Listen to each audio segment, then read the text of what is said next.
Hello and welcome. This is former psychic medium and current YouTuber Great Sun Jester coming at you. And as a former psychic medium, I predict that you're going to like and share this video and subscribe while you're at it. So, what do you do when a huge internet commerce company does you wrong? You find a friend with a YouTube channel and expose them. Today, we're unscripted and we're going to take a look at an evil company that treats their employees like dirt. We're going to look at the way the company wants you to view their facilities and talk about the people that work there. In this series of stock photos, we're going to take a look at the way this company wants you to see them. What strikes you about this first picture? Well, what strikes me is everything's shiny and clean. Floors have no trash. Not bad. How about the brightness of this warehouse? Again, with decent floors, everything's tidy and organized. Looking good. And what strikes me about this stock photo is the sense of organization. Everything is in its place.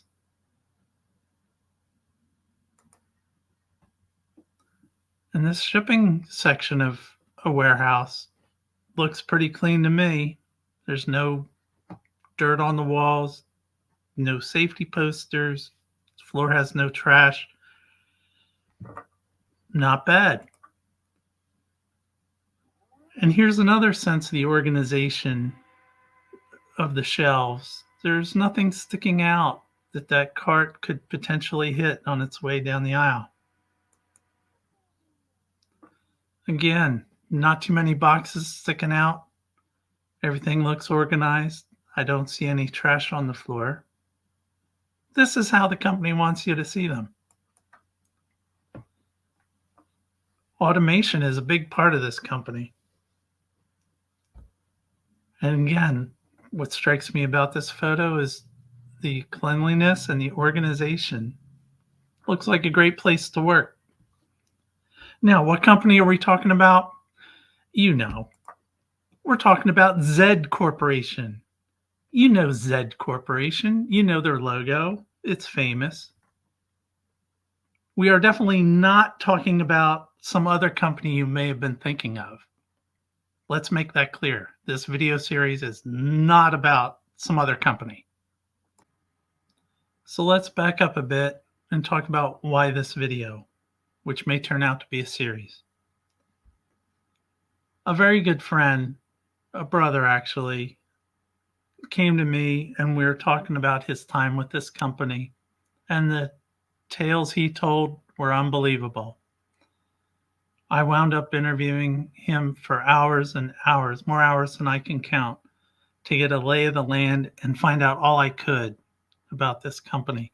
And I came to find it's much different than the public persona they portray.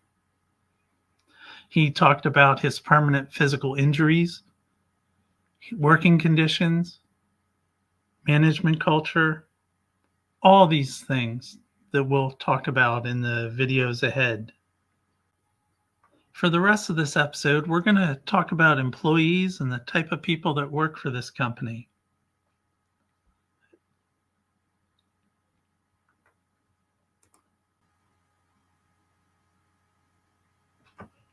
When my friend applied to this company, there was only one hiring requirement. He had to pass a drug test once, and he would never be tested again in all the years he was there. There's no education or experience required for this job. You just have to be breathing. And as you'd expect, this is going to attract the lowest common denominator of people. He tells tales about criminals, drug addicts, and a carnival of various combinations of strange clothes, hair, piercings, tattoos. He's seen it all, he says. Now, to be fair, he says, the majority of the people are strange, But he notes that there are there is a minority of other types of folks. There are senior citizens working there, people working second jobs, people working just to occupy their time, etc. Retention edit. Are you paying attention? Good. As I said before, the lowest common denominator of people tend to drift to this company because of the low standards. Here's a scene my friend sent me from the parking lot.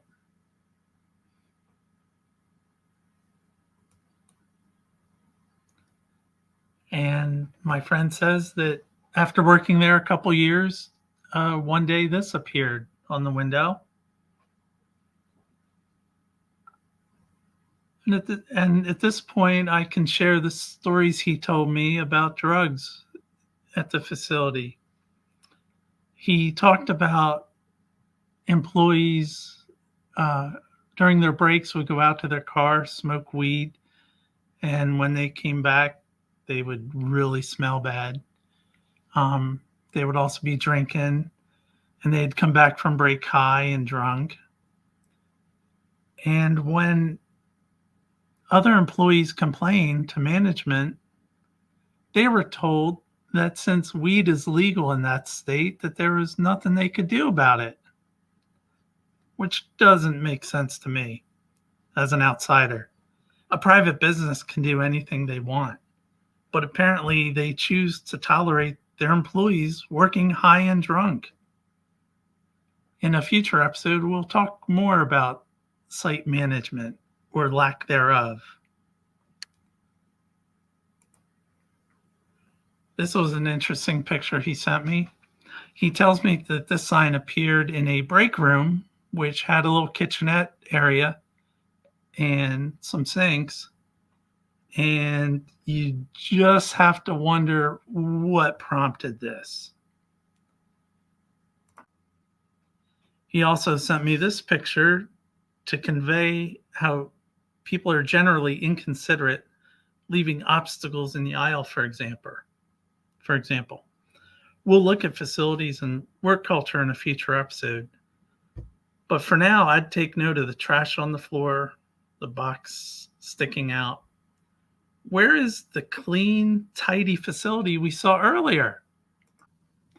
Hopefully, this episode explained the justification for why we're doing this and to whet your curiosity for more to come. Thanks for watching, and until next time, take care.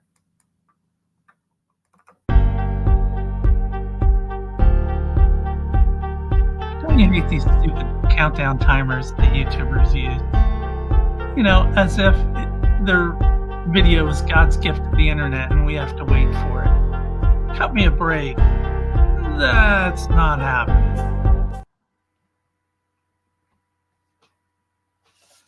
Hey, howdy. Good morning, good afternoon, good evening, and all the other stupid stuff YouTube creators say. It's the Jester with you with episode 2 of our expose about Zed Corporation. A reminder that this video series is only about Zed and definitely not about any other internet commerce site you may have thought of. If you've not seen episode 1, I suggest you go back and watch it. The link will be in the description. Since we will be referring to that episode, watching these sequentially makes the most sense. In episode 1, we looked at the public image of Zed Corporation, as well as the employment requirements that seem to attract the lowest common denominator of humanity. Here in episode 2, we'll look at the reality of the facilities compared to the public/marketing image the company wants you to have. And then we'll look at typical warehouse operations, which will set up episode 3. We're unscripted today, so excuse the ums, ahs, and pregnant pauses. With all these caveats in place, let's roll. Wanted to present first a series of pictures my friend sent me to demonstrate that things are not as advertised. If you saw episode 1, you remember the shiny facilities, floors you could almost eat off of, and great organization on the shelves. The reality is not so much. Here's the reality compared to what we saw in episode 1. Old bent shelves with stuff seemingly carelessly stored in there.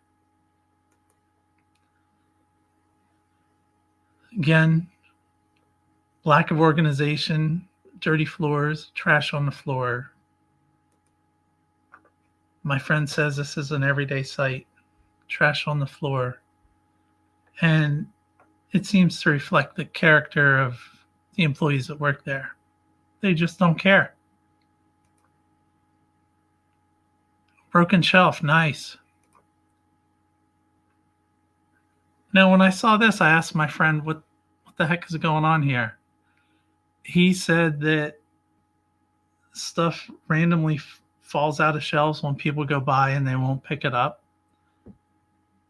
He says that this box is likely electronically assigned to one of those shelves, but we'll never know. Here's more bent shelves and general clutter. I asked my friend about this one too. Like, what's the story? He said either someone bumped it and knocked it off the shelf, or else maybe it fell off one of the pick carts as someone was picking an order. But as an outsider, the point here is, what kind of person just leaves it there? You know, do you not care enough to pick it up? Do you not care about your job? More disorganization, products on the floor, trash on the floor. Employees leaving trash on the shelves. I mean, again, it speaks to the character of the people that work there and someone who just doesn't give a darn. Now, as an outsider, it looks to me like a safety hazard here. If you're reaching up to get that box, it's probably going to fall on your head if the way it is. Again, where's those shiny floors that you can almost eat off of? And where's the organization on the shelves? And on it goes with the disorganization and stuff on the floor. I couldn't believe it when he sent me these. Yeah, like that's not going to hit a cart going down the aisle. More stuff sticking out of the shelves. More disorganization. Again, as an outsider, this tells me someone doesn't care about putting stuff on the shelf. They just throw it on there.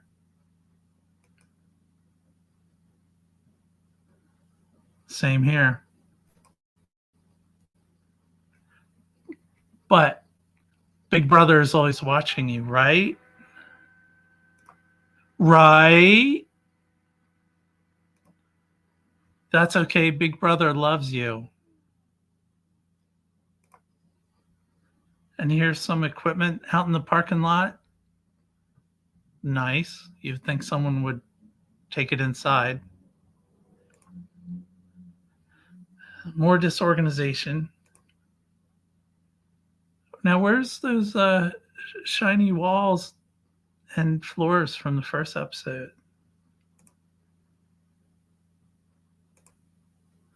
Okay, you're paying attention. This is the retention edit. Yeah, deal with it. To appreciate the next episode, we need to talk a little bit about warehouse operations. I spent several hours interviewing my friend just on this topic to get the general overview. He says that Z warehouse operations can generally be divided into 3 parts: inbound, outbound, and quality control. I had to hold myself back on that one. He says all three areas use hand scanners, which seems to be the most essential tool used. So let's take a look. Inbound obviously is where the trucks are unloaded, items are unpacked, and scanned to portable storage containers. These containers full of products will later be used by the shelf stockers, which is the last step in the process of inbound. The next area is outbound. This area consists of order pickers, order packers, package sorters, and drivers. And here we see some pick carts. And Peter Piper picked a peck of pickled peppers, but he couldn't find it on the shelves. Are you still with me? Yeah, that's another retention edit. As we cover these areas, keep in mind that this is just a general description. Within each area are a variety of job tasks for that area, which my friend didn't go into detail with me. Quality control is the final main area of organization. Their role is to count items on the shelves, checking inventory totals, and ensuring that items are on the shelf that the computer says they should be on. Each area is integrated, and a mistake by one person impacts another. For example, say one of the stoned shelf stockers puts something on the wrong shelf. When an order picker comes to pick it, it gets marked as missing and remains so until quality control finds the misplaced item and straightens out the situation. These and other problematic situations arise every day, according to my friend. Nothing seems to happen to the employees. He says there's little accountability. And that is going to lead us into episode 3.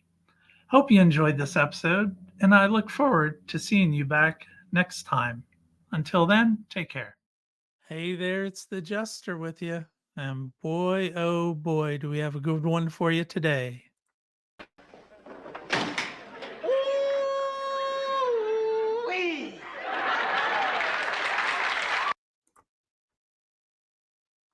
Episode 3 of our expose regarding Zed Corporation, the very popular internet commerce company.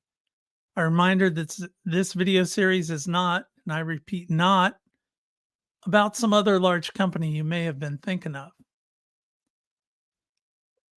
With this episode, I'll be presenting some pictures provided by my friend as we go along that show warehouse conditions. If this is your first time watching this series, I'll provide a brief recap of what we've covered so far, but you are strongly encouraged to watch this series sequentially. Links will be in the description and on the end screen. The premise behind this series is that a dear friend of mine who was wronged by this company came to me asking to expose the reality of working there, since most folks only know the marketing image of this company with their clean warehouses and happy employees. I said, sure, why not? I then spent many hours interviewing him and reviewing numerous pictures he shared with me to get a good understanding of what he was talking about. And the pictures presented in this video series are only a small fraction of what he provided to me. In episode 1, we looked at the marketing image for Zed Corporation, explained hiring requirements, and started talking about the characteristics of a typical employee, he tries to say. In episode 2, we looked at the reality of a Zed warehouse, which was very different than the marketing image found in episode 1. Episode 2 ended with an overview of warehouse operations to better understand the information presented here in episode 3. In this episode, we'll talk about the work culture created by management and about problem employees. And stick around to the end of the video where I reveal the Zed trap that my friend shared with me. Here we are, so on with the show. My friend, who felt dumber every day he worked there, talked a lot about the culture created by management. To provide context, Here's a quick note about the types of employees. There is a mix of full and part-time employees in every Z warehouse. The part-timers are second-class citizens who don't get to partake in any contests, drawings, or alleged quote-unquote morale builders. Half of the full-timers resent the part-timers and won't talk to them. The other 50% of full-timers are cool and nice to work with, he says. The biggest problem, according to my friend, are the problematic workers he calls walkers. Mostly part-timers, but some full-timers as well. These are employees who stroll around the warehouse to waste time and avoid work. They are not walking with any purpose, such as going to the restrooms or to break, and management never questions them. The second biggest problem identified by my friend is a lack of accountability imposed by management. It's the Wild West out there, where so many people ignore the rules which are never enforced. As mentioned in the last episode, most work involves the use of handheld scanners. There are minimum required scan rates in all work paths that are never or rarely enforced, according to my friend. And by enforced, he means quote unquote coaching from a manager that means nothing.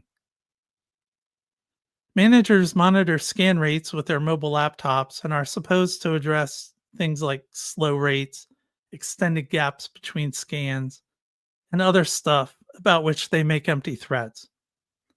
Some individual managers try to enforce minimum work rates, but they are going up against a culture of no accountability and a disciplinary system with no teeth.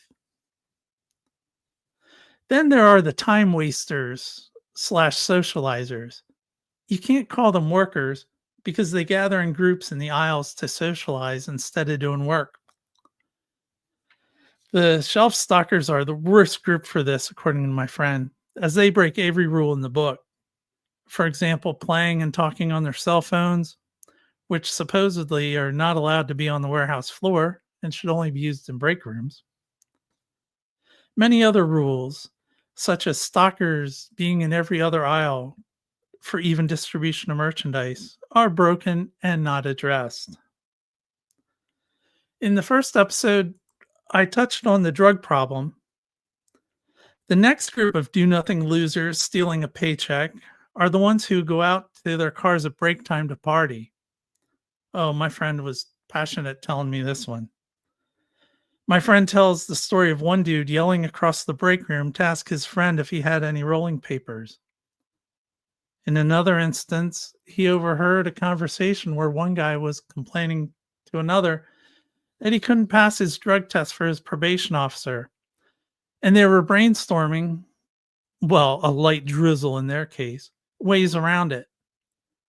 Then there's the full-timer who has had an ankle monitor on for at least 3 or more years now. I wonder what they did. Yet another problematic group are the complainers. At the beginning of a shift, job paths or tasks are on an electronic assignment board. This helps managers plan for that day's package deadlines. Time and again, my friend has seen whiners complain to managers about their assigned task, whether it be stocking, picking, packing, or whatever.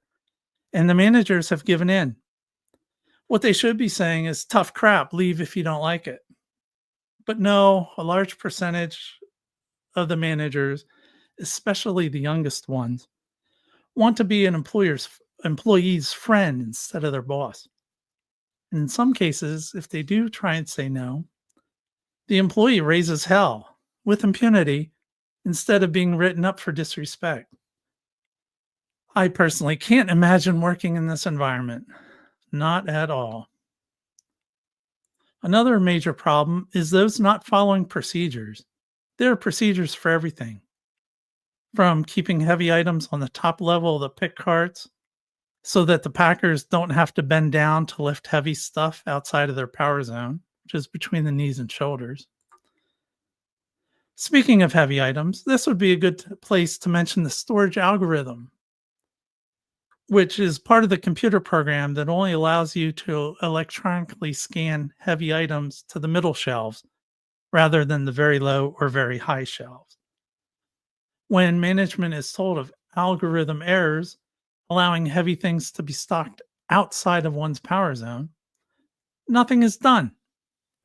Of course, none of this matters to the stoners congregating in the aisle to socialize on their phones who don't give a damn and who electronically scan heavy stuff to one shelf while placing it in another where they shouldn't. The culture created by a lack of discipline and safety rules enforcement is absolutely toxic, according to my friend. Good workers leave and the bad ones are coddled. Some examples of safety rules that are routinely violated include one about no hair below the shoulders. Again, it's supposedly a safety rule. Every day, there are employees with wigs and hair extensions below their butts, guys with hair down to the middle of their back, and no managers say anything. Why have a rule if it isn't enforced? Same with the no hoods up rule for visibility reasons when navigating in the aisles. Some people can get away with it and some can't. Let me know your theory in the comments section. In another example, there's supposedly no ear pods or phone use allowed on the floor. How do managers not get it when someone walks by them talking into their watch? How is it not suspicious in the middle of a hot summer in a sweltering warehouse that people are wearing winter ski hats over their ears? Spoiler alert, it's to hide earbuds. And how about both women and men wearing shower caps to conceal earbuds? It has nothing to do with their hair. And why don't they question so many people talking to themselves while they're working? I mean, that's a sure clue they're on the phone. Maybe they think that everyone is a psychiatric patient. Who knows? And then there's the problem with unmonitored break rooms.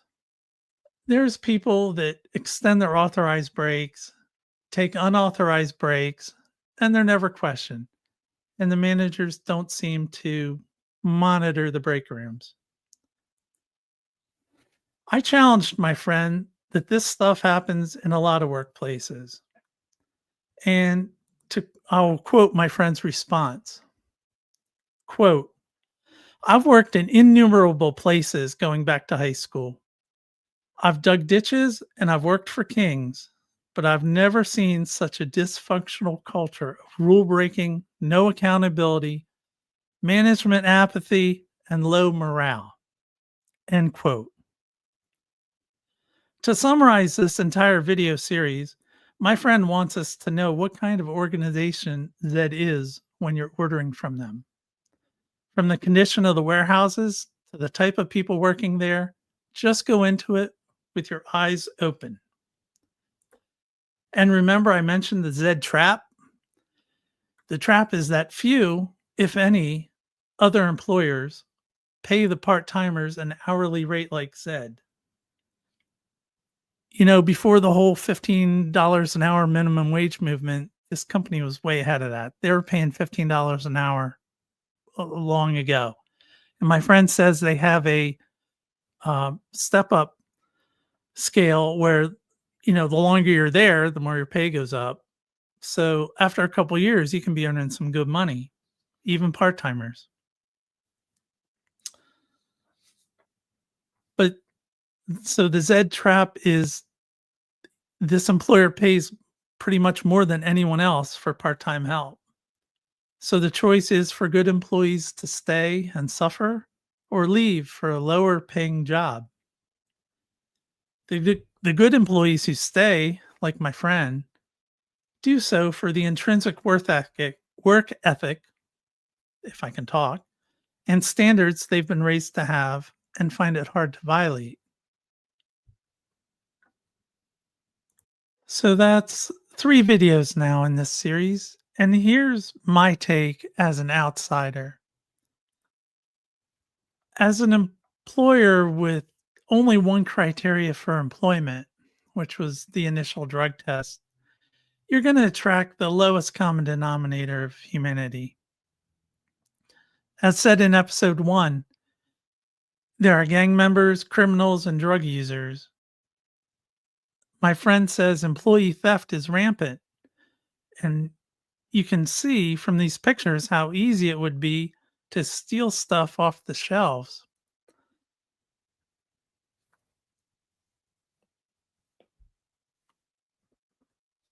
Seems to me you'd maybe want to do random drug testing throughout the year, or maybe add a background check up front. You know how most job applications have a section that asks if you've ever been convicted of a felony? Zed's application did not have this, according to my friend when he applied. My second takeaway is the working conditions. Playing music through the loudspeakers is fine, but the cacophony of 3 different sources playing different music at the same time would drive me nuts. Not to mention that it's all hip hop, rap all the time, according to my friend. I definitely wouldn't want to work there. Thanks for checking out this video series. I hope you enjoyed it. And remember to subscribe. If you're a Z employee who disagrees with any of this, leave a comment. Come at me. Hope if you enjoyed this video, you hit like, and don't forget to subscribe to the channel. And until next video, take care.